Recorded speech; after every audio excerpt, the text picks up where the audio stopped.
하나님께서 오늘도 우리를 하나님의 은혜 가운데 이끌어 가실 줄 믿습니다. 다 함께 사도기신경으로 신앙 고백하시겠습니다. 전능하사 천지를 만드신 하나님 아버지를 내가 믿사오며 그 외아들 우리 주 예수 그리스도를 믿사오니 이는 성령으로 잉태하사 동정녀 마리아에게 나시고 본디오 빌라도에게 고난을 받으사 십자가에 못 박혀 죽으시고 장사한 지 사흘 만에 죽은 자 가운데서 다시 살아나시며 하늘에 오르사 전능하신 하나님 우편에 앉아 계시다가 저리로서 산 자와 죽은 자를 심판하러 오시리라. 성령을 믿사오며 거룩한 공회와 성도가 서로 교통하는 것과 죄를 사하여 주시는 것과 몸이 다시 사는 것과 영원히 사는 것을 믿사옵나이다. 아멘. 다 함께 찬송가 452장 찬양하시겠습니다.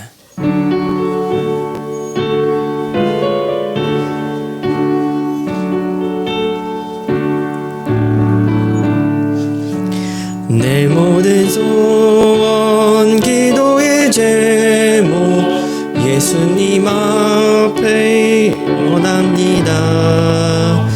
예수님 형상 나있기 위해 세상에 보았기 전에 예수님 닮기 내가 원하네. 날 구원하신 예수님을 내 마음속에 지금 굳어사 주님의 형상 인치소서. 무한한 사랑 풍성한 긍휼 슬픈 자 위로하시는 주. 길 잃은 자 부르는 예수 그 형상 담게 하옵소서. 예수님 닮기 내가 원하네. 날 구원하신 예수님을 내 마음속에 지금 굳어사 주님의 형상 인치소서. 겸손한 주 예수 거룩한 주님 원수의 멸시 참으시사 우리를 위해 고난을 받은 구주를 닮게 하옵소서. 예수님 닮기 내가 원하네. 날 구원하신 예수님을 내 마음속에 지금 굳어사 주님의 형상 인치소서. 아멘. 오늘도 우리가 나눌 하나님의 말씀은 마가복음 10장 1절부터 12절의 말씀입니다. 마가복음 10장 1절부터 12절의 말씀입니다. 교독하여 읽도록 하겠습니다. 예수께서 거기서 떠나 유대 지경과 요단강 건너편으로 가시니 무리가 다 모여들거늘 예수께서 다시 전례대로 가르치시더니 바리새인들이 예수께 나와 그를 시험하여 묻되 사람이 아내를 버리는 것이 옳으니까 대답하여 이르시되 모세가 어떻게 너희에게 명하였느냐. 이르되 모세는 이혼 증서를 써줘 버리기를 나이다. 예수께서 그들에게 이르시되 너희 마음이 완악함으로 말미암아 이 명령을 기록하였거니와 창조 때로부터 사람을 남자 지으셨으니 이러므로 사람이 그 부모를 떠나서 그들이 한 몸이 될지니라. 이러한즉 이제 둘이 아니요 한 몸이니 그러므로 하나님이 짝지어 주신 것을 사람이 나누지 못할지니라 하시더라. 집에서 제자들이 다시 이 일을 물으니 이르시되 누구든지 그 아내를 버리고 다른 데에 장가드는 자는 본처에게 간음을 행함이요 또 아내가 남편을 버리고 다른 데로 시집가면 간음을 행함이니라. 아멘. 이혼이라는 주제는 많은 사람들이 관심을 갖는 주제 중 하나인 것 같습니다. 연예인들에게 높은 수준의 도덕성을 요구하지는 않지만 그럼에도 연예인들의 이혼의 문제조차 많은 사람들의 관심거리가 되어지는 것을 우리는 쉽게 볼 수 있습니다. 2022년 통계청이 발표한 자료에 따르면 결혼한 지 4년 이하의 부부가 이혼하는 비율이 18.6%라고 하니 요즘 얼마나 이혼 가정이 많이 있는지 쉽게 알 수 있습니다. 교회 안에서도 당연히 이혼한 분들이 많을 테고 또한 이렇게 사회적인 이슈 또한 여전히 예나 지금이나 이혼에 대한 관심이 큰 걸 봤을 때에는 많은 관심이 있음에도 불구하고 교회 안에서 이혼에 대해 이야기하기란 쉬운 일은 아닌 것 같습니다. 저도 오늘 말씀을 준비하며 혹여나 마음이 이 말씀을 통하여 어려운 분들이 있으실진 않을까 염려되기도 하였고 반대로 또 하나님의 말씀이 이혼에 대하여 어떤 뜻을 가지고 있을까라고 하는 그러한 고민들도 말씀 가운데 많이 있었습니다. 그러나 중요한 것은 오늘의 말씀이 이혼한 사람들에게 쏟아내는 정죄의 말씀이 아니라는 것입니다. 오히려 하나님은 이혼이라는 제도 대신 결혼을 보게 하시고 이혼이라고 하는 그 제도의 시작이 아닌 결혼의 시작을 보게 하셔서 우리의 좁아진 시야를 여시고 불편한 마음 가운데에서 하나님께 더욱더 나아올 수 있도록 하시는 것 같습니다. 오늘 그렇게 하나님의 뜻이 무엇인지 말씀 가운데서 더욱더 살펴볼 수 있는 하루가 되기를 간절히 소망합니다. 오늘 본문의 1절은 이렇게 말씀하고 있습니다.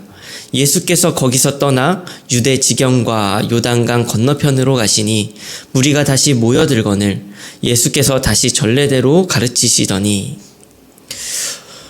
예수님은 주로 사역을 하시던 갈릴리 지역을 떠나셨습니다. 그리고 요단강 근처 유대 광야로 가셨습니다. 그때의 바리새인들은 예수께 나와 물었습니다. 2절은 이렇게 기록을 하고 있습니다. 바리새인들이 예수께 나와 그를 시험하여 묻되 사람이 제 아내를 버리는 것이 옳으니이까? 여기에서 시험하여 묻되라고 기록하고 있듯이 바리새인들의 질문은 예수님께 이혼에 대해 궁금해서 묻는 순수한 질문이 아니었습니다. 당시 이혼 문제는 요즘 사회보다 더 사회적으로 민감하고 굉장히 관심이 쏠리는 주제였는데 왜냐하면 갈릴리와 베레아 지역의 분봉왕으로 있던 헤롯 안티파스가 자신의 아내와 이혼하고 남동생의 아내이자 조카였던 헤로디아와 다시 결혼했기 때문입니다. 심지어 이 일을 비판했던 세례 요한은 죽임을 당했습니다. 특별히 이 대화가 이루어지고 있는 장소는 유대 광야로 세례 요한의 주된 무대였습니다. 바리새인들은 이혼의 문제를 가지고 예수님을 세례 요한처럼 만들고자 하는 악한 의도가 있었던 것입니다. 정치적으로 반역죄로 몰려는 의도가 있었다는 겁니다.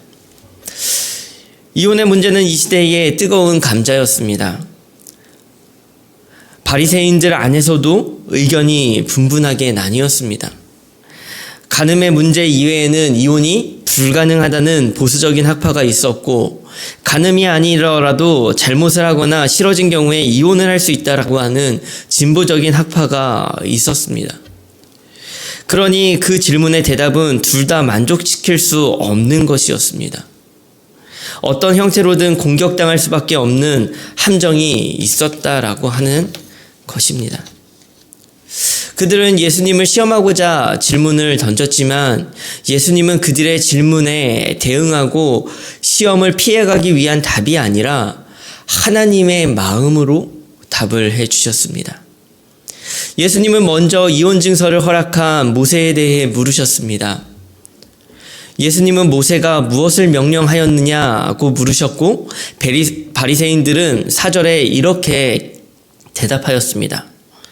이르되 모세는 이혼 증서를 써주어 버리기를 허락하였나이다. 모세가 이혼을 명령하였다고 바리새인들은 말한 것입니다. 사실 바리새인들이 예수님에게 질문한 근거는 신명기에 모세가 이혼을 허락한 율법에 근거한 것이었습니다. 모세가 이혼을 허락하고 이혼 증서를 써준 것은 사실 그들의 무분별한 이혼을 막고 약자를 보호하기 위한 일종의 제도적 조치였습니다. 그러나 예수님은 그것의 옳고 그름을 이야기하지 않으셨습니다. 오히려 예수님은 여기서 이혼의 시작을 대신하여 창조의 시작을 말씀하셨습니다. 6절에서 9절은 말씀합니다. 창조 때로부터 사람을 남자와 여자로 지으셨으니 이러므로 사람이 그 부모를 떠나서 그 둘이 한 몸이 될지니라. 이러한즉 이제 둘이 아니요 한 몸이니 그러므로 하나님이 짝지어 주신 것을 사람이 나누지 못할지니라 하시더라.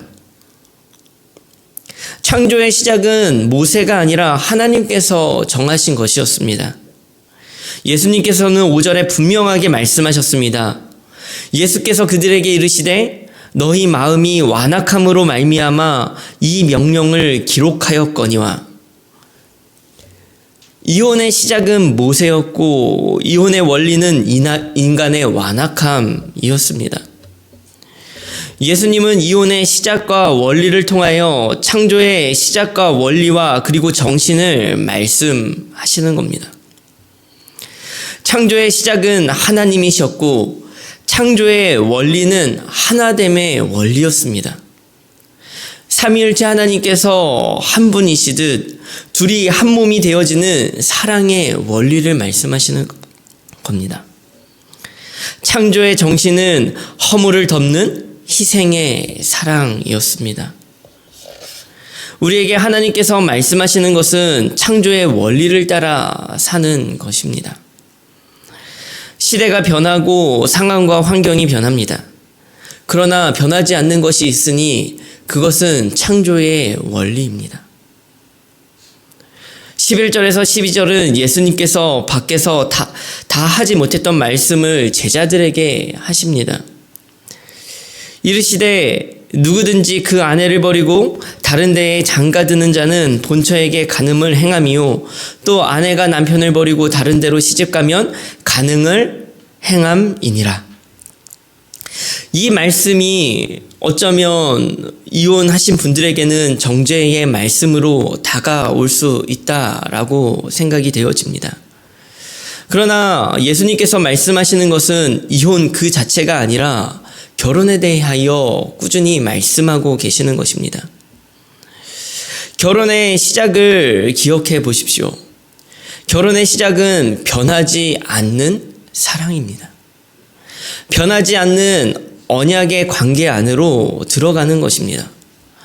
변하지 않겠다라는 약속입니다. 그러나 이 약속이 변했다라는 것입니다. 이 약속이 깨지는 이혼에 대하여 말씀하는 것입니다. 이 시대가 많이 아프고 병들어 있습니다.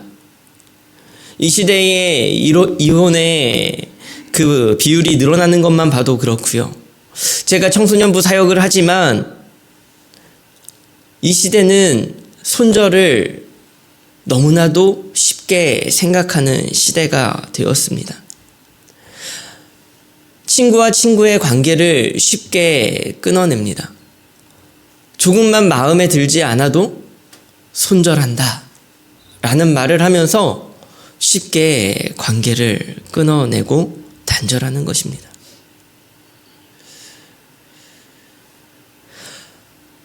하나님께서는 모든 것을 쉽게 저버리고 사랑을 쉽게 끊어내는 우리의 삶 가운데 하나님께서 만드신 사랑의 창조의 원리를 보여주시는 것입니다. 하나님께서는 이 창조의 원리 가운데 하나님은 결혼을 통하여 하나님의 사랑의 언약을 보여주셨습니다. 그런데 그 언약을 쉽게 끊어내는 사람의 완악함과 그 마음을 우리 가운데 보여주시는 거예요. 어떻게 언약이 끊어질 수 있습니까? 어떻게 언약이 이렇게 쉽게 끊어지는 것입니까? 그것은 언약을 계약으로 바꾸었기 때문입니다. 인간의 완악함이 언약을 계약으로 바꾸었습니다. 이 시대 가운데 언약적 사랑이 어디 있습니까? 없습니다. 인간의 완악함이 언약을 계약으로 바꾸었습니다. 뼈 중에 뼈요 살 중에 살이라는 말이 태초에나 있었던 옛 이야기가 되어버렸습니다.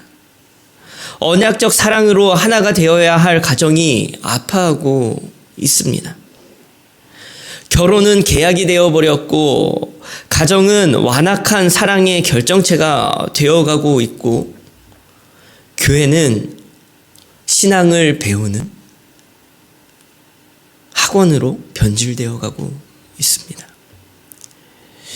하나님께서 만드신 공동체는 하나됨의 원리가 작동하는 사랑의 공동체지만 죄인들의 완악함은 이 모든 것을 엉망진창으로 만들어 버렸다는 것입니다. 단순히 결혼과 이혼의 문제가 아니라는 거예요. 모든 언약을 계약으로 바꾸어 버리고 모든 사랑을 완악함으로 바꾸어 버리는 그러한 인간의 완악함이 문제라는 것입니다. 해결할 수 없는 이 문제, 해결할 수 없는 이러한 잘못된 사랑들, 이것을 바로잡기 위하여 예수님께서 오셨습니다. 예수님께서 하나됨의 길을 여신 것입니다. 하나됨의 길은 예수님께서 죽어짐이라고 보여주고 계시는 겁니다. 자신을 내어놓는 사랑이 없이는 하나됨의 길이 열릴 수 없습니다. 우리의 완악함에는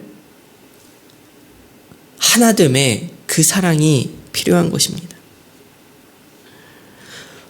오늘 우리의 완악함에 애통할 수 있는 그러한 하루가 되어지기를 간절히 소망합니다. 자신을 내어줄 수 없는 그 완악한 나를 바라보며 가슴을 부여잡는 하루가 되어지기를 간절히 소망합니다. 나의 완악함으로 인하여 공동체가 하나 되지 못함을 회개합시다.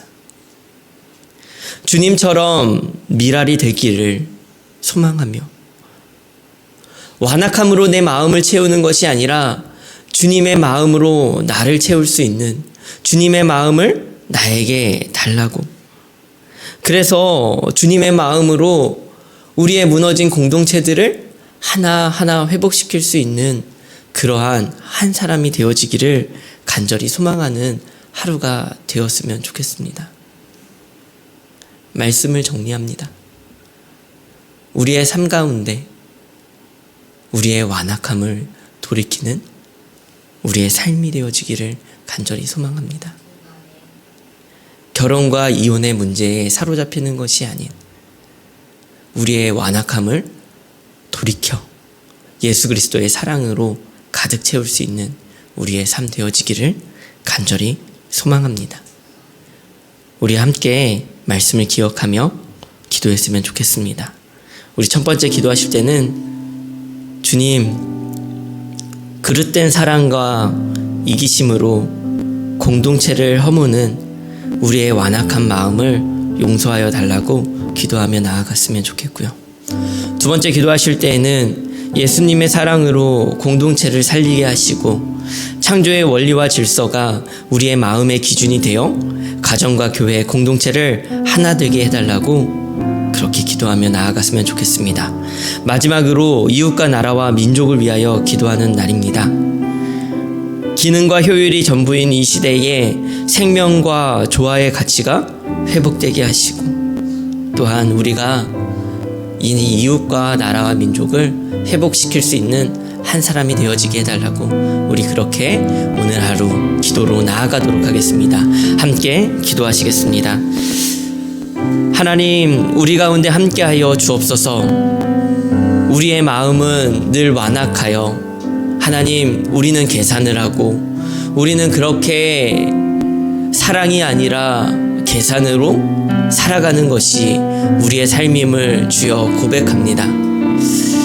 우리를 어떠한 계산 없이, 우리를 어떠한 가치적 판단 없이 그저 하나님께서 창조하신 그 원리 그대로 하나님께서 우리를 사랑하셨듯이, 그렇게 예수 그리스도를 우리 가운데 보내셨듯이 하나님, 우리도 조금은 우리 자신을 내어줄 수 있는 그러한 사람이 되어지기를 간절히 소망합니다.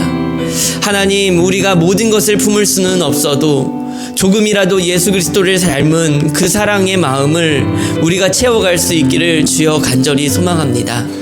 하나님, 사랑할 수 없는 우리 자신을 아파하고 하나님, 사랑하지 못하는 우리 자신을 그 가슴을 부여잡으며 주님께 나아가 하나님, 우리가 더욱더 주님을 바라보며 하나님, 우리가 주님 닮기를 주여 원하고 소원하는 그 마음을 담아 주님, 오늘도 주님 앞에 나아가기를 간절히 소망하오니 주여 우리 가운데 함께하여 주옵소서. 하나님, 많은 가정들이 깨어지고 하나님, 많은 가정들이 아파하고 있습니다. 어떤 가정은 이혼의 위기 앞에 서 있습니다. 하나님, 모든 것을 우리는 다 알 수 없고 하나님, 우리는 모든 것을 다 이해할 수 없지만 하나님, 주님, 우리의 엉클어진 이 마음들, 하나님, 우리가 가정 때문에 다친 이 마음들, 하나님, 가장 위로받아야 할 그 가정 가운데 하나님, 속상해하는 이 마음들 있다면 주님 위로하여 주옵시고 하나님, 주님께서 우리에게 하나됨의 사랑을 보이셨듯이 하나님의 사랑으로 위로받고 치유받는 주여 그런 모든 하나하나의 심령들 되어지게 하여 주옵소서.